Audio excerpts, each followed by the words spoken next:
Hi hello friends, ಎಲ್ಲರಿಗೂ ನಮಸ್ಕಾರ. ಇವತ್ತು ಬಂದು ಏಪ್ರಿಲ್ 7 ಸೋಮವಾರ. ಬೆಳಗ್ಗೆ ಎದ್ದ ತಕ್ಷಣ ನಾನಿಲ್ಲಿ ಬಾದಾಮ್ ಗೋಂದು ಹಾಗೆ ಚಿಯಾ ಸೀಡ್ಸು ಬೆಲ್ಲ ನೆನೆ ಹಾಕಿರೋ ತಿಂತಾ ಇದ್ದೀನಿ. ಇದು ಬಂದು ದೇಹಕ್ಕೂ ತುಂಬ ತಂಪು, ಹಾಗೆ ಸ್ಕಿನ್ನನ್ನು ಸಹ ಗ್ಲೋ ಮಾಡುತ್ತೆ. ನಂತರದಲ್ಲಿ ವಿಟಮಿನ್ ಡಿಗೋಸ್ಕರ ಇವತ್ತು ಸೂರ್ಯನ ಬಿಸಿಲು ಕಾಯ್ತಾ ಇದ್ದೀನಿ. ಸೊ 7 ಗಂಟೆಯಿಂದ ಹಿಡಿದು ನೀವು 9 ಗಂಟೆ ತನಕ ಕಾಯಬಹುದು, ನ್ಯಾಚುರಲ್ ಗ್ಲೋ ಸಿಗುತ್ತೆ. ನಂತರದಲ್ಲಿ ಅಲ್ಲಿಂದ ಬಂದು ಫ್ರೆಶ್ ಅಪ್ ಆಗಿ ಸ್ನಾನ ಮಾಡಿ ಪೂಜೆ ಎಲ್ಲ ಮುಗಿಸಿ ಇವತ್ತು ವೈರ್ಮುಡಿ ಆಗಿರೋದ್ರಿಂದ ಮೇಲ್ಕೋಟೆಯಲ್ಲಿ ಬೇಗನೆ ಮುಗಿಸಿ ಇವತ್ತು ರಾಮಕೋಟಿ ಕಂಪ್ಲೀಟ್ ಮಾಡಿದ್ದೀನಿ.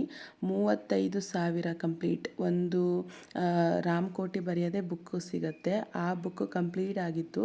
ಸೊ ಇವಾಗ ಒಂದು 7 ತಿಂಗಳಿಂದ ಈ ಸಪ್ರೇಟ್ ಬುಕ್ಕು ತಗೊಂಡು ನಾನು ಮತ್ತು ನಮ್ಮ ಮನೆಯವ್ರು ಬರಿತಾ ಇದ್ವಿ. ಇವತ್ತಿಗೆ 2 ಬುಕ್ಕು ಸೇರಿ 35,000 ಕಂಪ್ಲೀಟ್ ಆಗಿದೆ. ಹಾಗೆ ತಿಂಡಿಗೋಸ್ಕರ ನಾನಿಲ್ಲಿ ದೋಸೆ ಪಲ್ಯ ಮಾಡಿ ಸಗದಾಗಿತ್ತು, ತಿಂದ್ಕೊಂಡು ಮಧ್ಯಾಹ್ನ ಮಾಡಿಕೊಂಡು ನಾನು ಹೊರಟಿದ್ದೆ ಚಂದು ಮನೆಗೆ. ಸೊ ಏನಕ್ಕೆ ಅಂತ ಫುಲ್ ವಿಡಿಯೋ ನೋಡಿ ನಿಮಗೆ ಗೊತ್ತಾಗತ್ತೆ. ನಾನು ಹೋದ ತಕ್ಷಣ ಚಂದು ಮಗ ಫುಲ್ಲು ಖುಷಿ ಹ್ಯಾಪಿ, ಅವನಿಗೆ ಬರೋ ಕಲೆಗಳೆಲ್ಲ ತೋರಿಸ್ತಾ ಇರ್ತಾನೆ.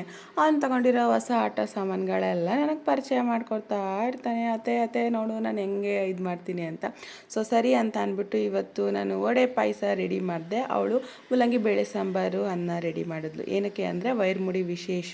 ಸೊ ಅವ್ರ ಮನೆ ದೇವರಾಗಿರೋದ್ರಿಂದ ಈ ಥರ ವೆರೈಟಿ ಅಡುಗೆ ಇಬ್ಬರು ಮಾಡಿ ಎಂಜಾಯ್ ಮಾಡಿಕೊಂಡು ತಿಂದ್ವಿ. ವಡೆ ಪಾಯಸ ಮಾತ್ರ ಮಸ್ತಾಗಿತ್ತು. ಅದ್ರ ಜೊತೆಗೆ ಪಾಪ ಜೊತೆ ಆಟ ಆಡ್ಕೊಂಡು ಅವನು ಪಾಯಸ ತಿಂದು ಫುಲ್ ಖುಷಿ ಆಗ್ಬಿಟ್ಟವನೇ.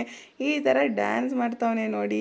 ಮಕ್ಕಳಿಗೆ ಸ್ವೀಟ್ ಕೊಟ್ಟರೆ ತಿಂದೇ ಇರ್ತಾರ, ಇನ್ನೂ ಟೇಸ್ಟ್ ಜಾಸ್ತಿ ಆಗುತ್ತೆ. ಅಷ್ಟರಲ್ಲಿ ನಮ್ಮ ಮನೆಯವ್ರು ಬಂದರು. ಎಲ್ಲರೂ ಒಟ್ಟಿಗೆ ಕೂತು ಮೂಲಂಗಿ ಬೇಳೆ ಸಾಂಬಾರು, ಅನ್ನ, ಪಾಯಸ, ವಡೆ ಎಲ್ಲ ಇನ್ನೊಮ್ಮೆ ತಿನ್ಕೊಂಡು ಎಂಜಾಯ್ ಮಾಡ್ಕೊಂಡು ಪಾಪು ಜೊತೆ ಎಲ್ಲ ಹೇಗೆ ಟೈಮ್ ಆಯಿತು ಅಂತಲೇ ಗೊತ್ತಾಗಲಿಲ್ಲ. ಸೊ ಹೀಗಿತ್ತು ಇವತ್ತಿನ ಸಿಂಪಲ್ ದಿನ.